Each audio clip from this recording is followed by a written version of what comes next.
तज्जयति परम ज्योति समम समस्तैरनंत पर्यायै दर्पण तले विशकिला प्रतिफलति पदार्थ मालिका यत्र। आचार्य श्री अमृत चंद्र जी स्वामी महाराज द्वारा श्री पुरुषार्थ सिद्धि उपाय ग्रंथ जी में परिग्रह पाप को त्याग करने के लिए यहाँ पर समझाया जा रहा है कि परिग्रह के जो दो भेद हैं, अंतरंग परिग्रह और बहिरंग परिग्रह। अंतरंग परिग्रह 14 प्रकार का और बहिरंग परिग्रह 2 प्रकार का, सचित्त और अचित्त। इन परिग्रहों के त्याग करने से अहिंसा धर्म का पालन होता है और जिन्होंने इन परिग्रहों का त्याग नहीं किया वे हिंसा पाप करते हैं, माने उनके हिंसा पाप होता है।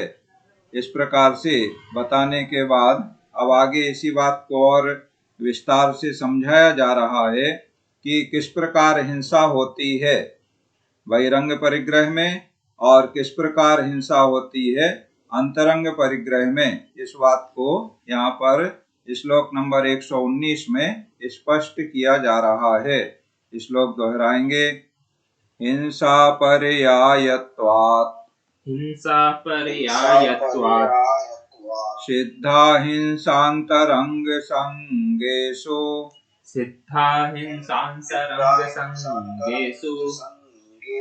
बहिरंगेषु तु नियतम्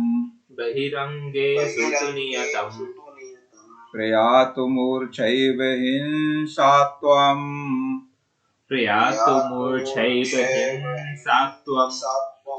नित्यपरिणति हिंसामयी सिद्ध हिंसा परिग्रह अंतरंग मूर्छा बाह्य में यो पूर्ण हिंसामयी यह। हिंसा पर्यायत्वात् माने हिंसा की पर्याय रूप होने से। देखो, पर्याय कहलाता है उसी के रूप होना। तो अंतरंग संगेषु जो अंतरंग परिग्रह हैं वे हिंसा की पर्याय हैं। कैसे हिंसा की पर्याय हैं? देखो, अंतरंग परिग्रह क्या क्या हैं। अभी ऊपर अंतरंग परिग्रह के 14 भेद जो बताए गए हैं उसमें हम देखें, सबसे पहले बताया है मिथ्यात्व।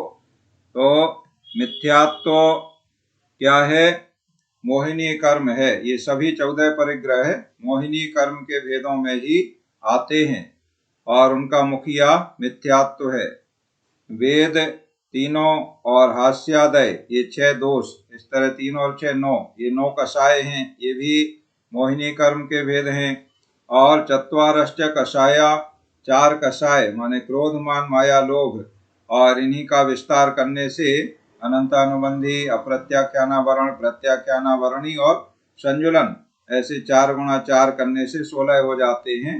तो ये सभी मिथ्यात्व और 9 कषाय जिसमें वेद और हास्य आदि 6 दोष आ जाते हैं और 4 कषाय ये जो अंतरंग परिग्रह हैं 14 भेद, ये सभी हिंसा की पर्याय हैं।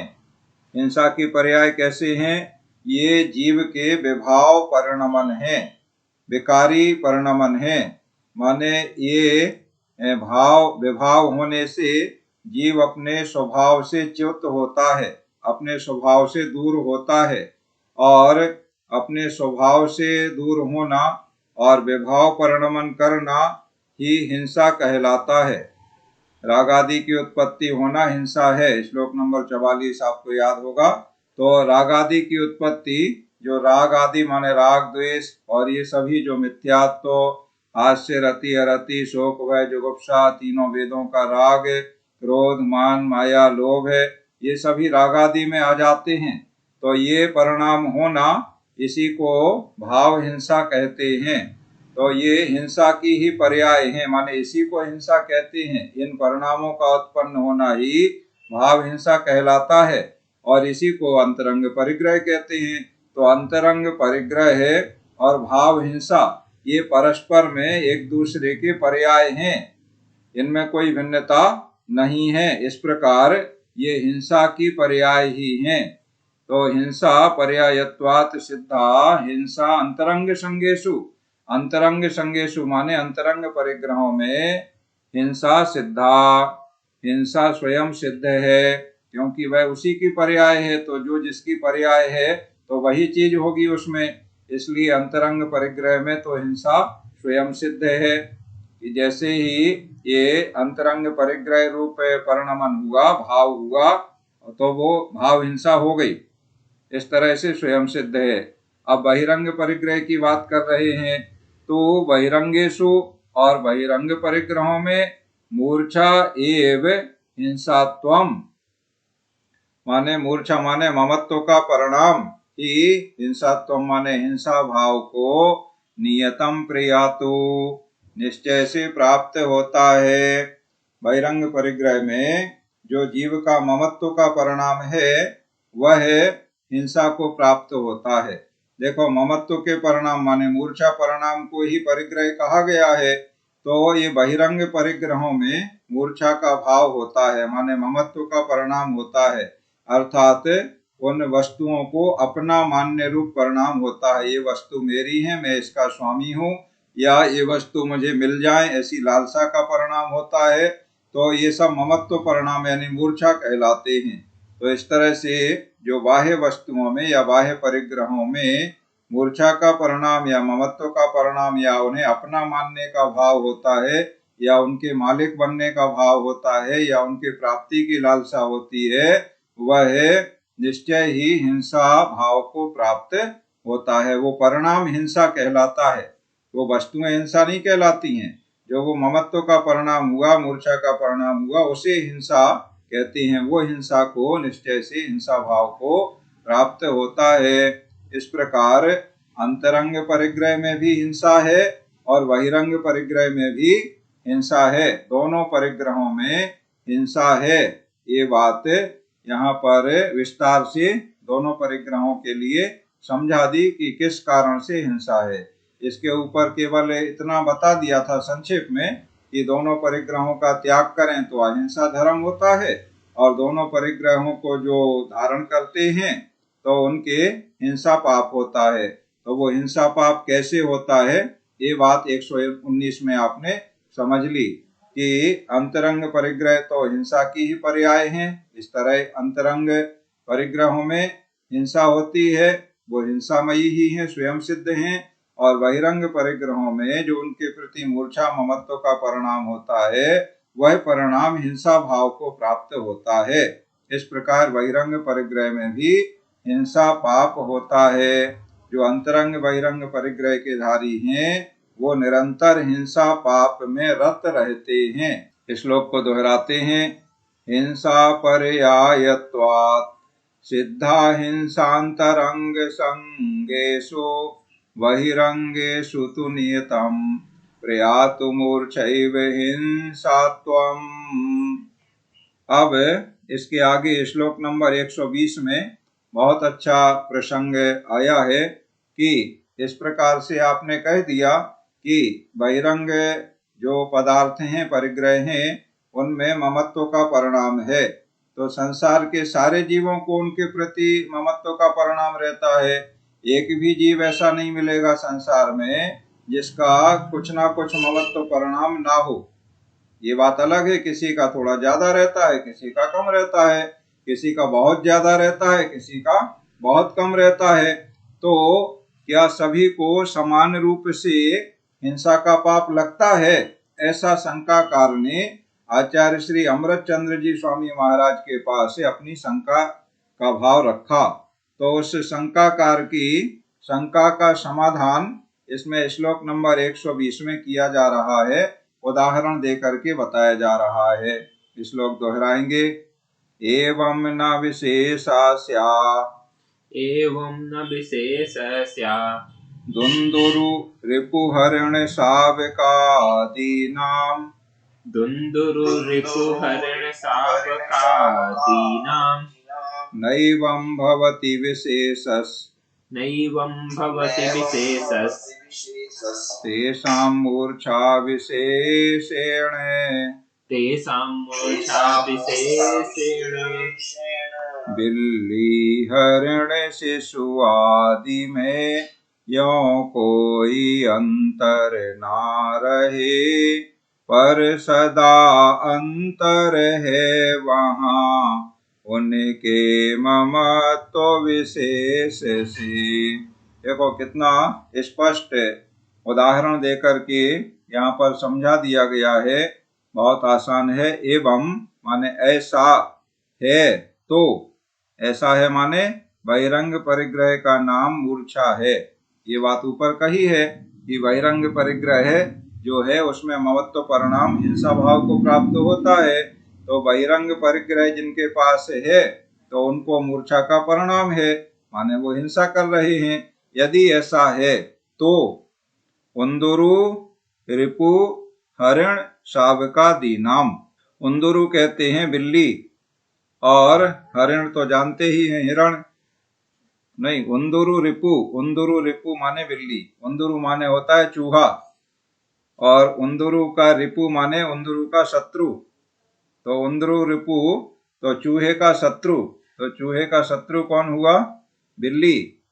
बिल्ली और चूहे में आपस में वो बनती नहीं है, मतलब बिल्ली चूहों को मार के खा जाती है, तो वो उंदुरु रिपु, उंदुरु माने चूहा और रिपु माने उसका शत्रु, तो उंदुरु रिपु शब्द आया है बिल्ली के लिए। ठीक है, उंदुरु रिपु और हरिण शावकादि नाम, तो हरिण तो हिरण जो रहते हैं जंगल में वो हिरण कहलाते हैं। तो बिल्ली और हिरण के शावकादि नाम, शावक माने होता है बच्चा, तो बिल्ली के बच्चे और हिरण के बच्चे वगैरह में विशेषा न स्यात्, कोई विशेषता न संभवे। ये शंकाकार कह रहा है कि आप जो कह रहे हैं कि बाह्य परिग्रह में ममत्व भाव है तो मूर्छा है और वो परिग्रह है उसमें हिंसा है। यदि ऐसा है तो बिल्ली और हिरण के बच्चे वगैरह में कोई विशेषता नहीं संभव है, माने कोई अंतर नहीं होना चाहिए। ये प्रश्न किया है, शंका है। ये शंकाकार क्या कह रहा है कि आपने जो बाह्य परिग्रह में ममत्व से हिंसा बताया है, तो क्या ये हिंसा बिल्ली के बच्चे में और हिरण के बच्चे में बराबर होती है, यानी उसमें कोई अंतर नहीं है, ऐसा प्रश्न किया कि उसमें कोई अंतर, अगर आप ऐसा कह रहे हैं तो उसमें कोई अंतर नहीं होना चाहिए। तो अब उस जिज्ञासा परिणाम को या उसकी शंका को आचार्य श्री अमृतचंद्र स्वामी जी समाधान कर रहे हैं कि एवं न भवति, ऐसा नहीं होता है, क्योंकि मूर्छा विशेषण तेषाम विशेषः, मूर्छा विशेषण माने ममत्व परिणामों की विशेषता से, तेषाम माने उन दोनों में, कौन से दोनों में? बिल्ली और हिरण के बच्चे में। तेषाम माने उन दोनों में, बिल्ली और हिरण के बच्चे में जिनका ऊपर नाम आ गया है, विशेषा माने विशेषता है, अर्थात समानता नहीं है। किस कारण से समानता नहीं है? आप जो कह रहे हो ना, जो आप शंका कर रहे हो कि उन दोनों में समानता होना चाहिए, क्योंकि उन दोनों के मूर्छा रहती है, प्रायः संसार के सभी प्राणियों में मूर्छा रहती है। तो यहाँ दो जीवों का उदाहरण के रूप में नाम लेकर के बता दिया है कि बिल्ली के बच्चे में और हिरण के बच्चे में कोई अंतर नहीं होना चाहिए, ऐसा शंकाकार ने कहा। तो आचार्य श्री समाधान कर रहे हैं कि उन दोनों के ममत्व परिणामों में विशेषता है, माने अंतर है। क्या अंतर है? ये अंतर आचार्य श्री स्वयं अगले 121 नंबर श्लोक में बताने जा रहे हैं।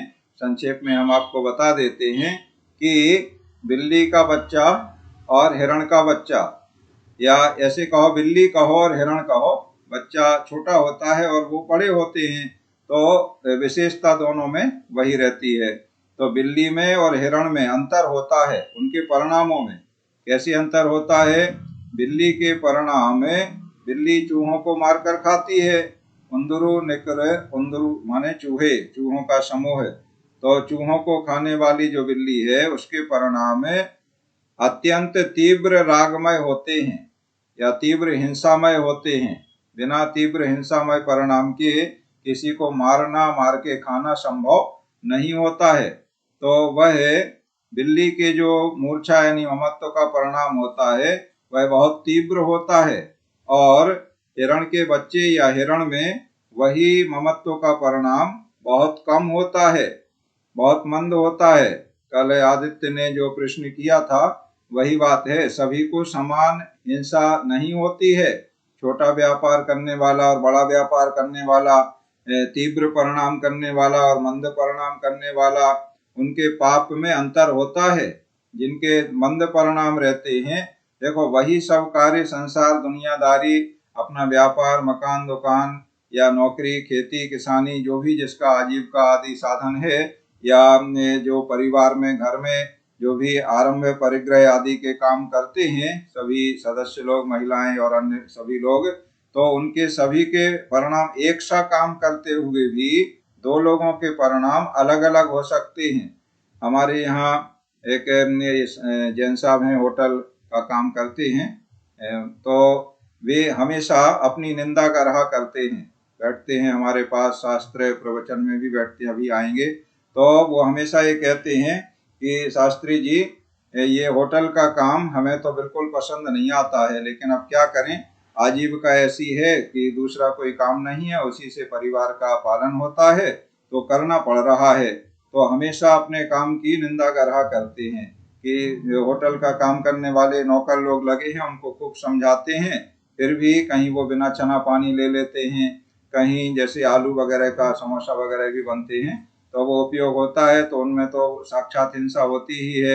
उसके बाद फिर जैसे आलू उबाले, गर्म पानी है, उनसे कहते हैं कि रखा रहने दो, ठंडा हो जाए उसके बाद फेंकना, और वो गर्म ही फेंक देते हैं, लुढ़का देते हैं, नाली में बह के जाता है, कितने जीव मरते होंगे। तो इस प्रकार से बहुत और भी अनेक प्रकार से हिंसा बहुतायत से होती है उस कार्य में, तो हमेशा वो अपने उस कार्य की निंदा कर रहा और आलोचना करते हैं कि ऐसे परिणाम बनाते हैं कि कब हम इस कार्य से मुक्त हो जाएं, कोई दूसरा व्यापार वगैरह हम अपना कर लें, ऐसी भावना हमेशा वो भाते हैं। तो इस तरह से उनके उस हिंसा में अत्यंत मंद परिणाम रहते हैं। हिंसा तो होती है सो, लेकिन मंद परिणाम। और दूसरे कोई अन्य जो इस प्रकार से पवित्र जैन धर्म के बारे में और भगवान महावीर स्वामी की वाणी या आचार्य अमृतचंद्र स्वामी की वाणी में ऐसे हिंसा और अहिंसा के बारे में नहीं समझते हैं, तो उनको इस प्रकार का कोई परिणाम नहीं होता है, और वो तीव्र हिंसा करते रहते हैं और उनको तीव्र पाप का बंध होता रहता है। तो इस तरह से अपने परिणामों के अनुसार पाप पुण्य आदि के बंध में तीव्रता और मंदता रहती है। तो यहाँ पर उदाहरण दे करके बता दिया कि बिल्ली के बच्चे में और हिरण के बच्चे में मूर्छा माने ममत्व के परिणामों की विशेषता है, माने अंतर है। एक के तीव्र परिणाम है और एक के मंद परिणाम है। अभी आगे के श्लोक में कल इसको और विस्तार से समझेंगे, तो उसमें बताया जाएगा कि किस प्रकार से तीव्र परिणाम होते हैं, और भी उदाहरण देकर के आगे बताएंगे। दूध का और शक्कर का उदाहरण देकर के आचार्य श्री ने बहुत विस्तार से समझाया है, तो उसे हम समझेंगे। अभी 120 नंबर श्लोक दोहराते हैं। एवं न विशेषस्या दुन्दुरुरिपुहरिण शावकादीनां नैवं भवति विशेषस्तेषां मूर्छा विशेषेण। इस प्रकार आज आपने परिग्रह में हिंसा किस प्रकार होती है, अंतरंग और बहिरंग परिग्रह दोनों हिंसामय हैं, हिंसा पाप होता है। और फिर बाह्य परिग्रह में, बहिरंग परिग्रह में जिसके जितना ममत्व का परिणाम रहता है उसको उतनी हिंसा होती है, जिसका कम ममत्व रहता है उसको कम हिंसा होती है, जिसके ज्यादा ममत्व रहता है उसको ज्यादा हिंसा होती है। ये बात बिल्ली के बच्चे और हिरण के बच्चे के उदाहरण से आपने संक्षेप में समझ ली है। इसी को कल आगे और विस्तार से समझेंगे। इस प्रकार आज की पढ़ाई का कार्य यहाँ पूर्ण होता है। अब आप अपने प्रश्न जिज्ञासा आदि समाधान कर लें।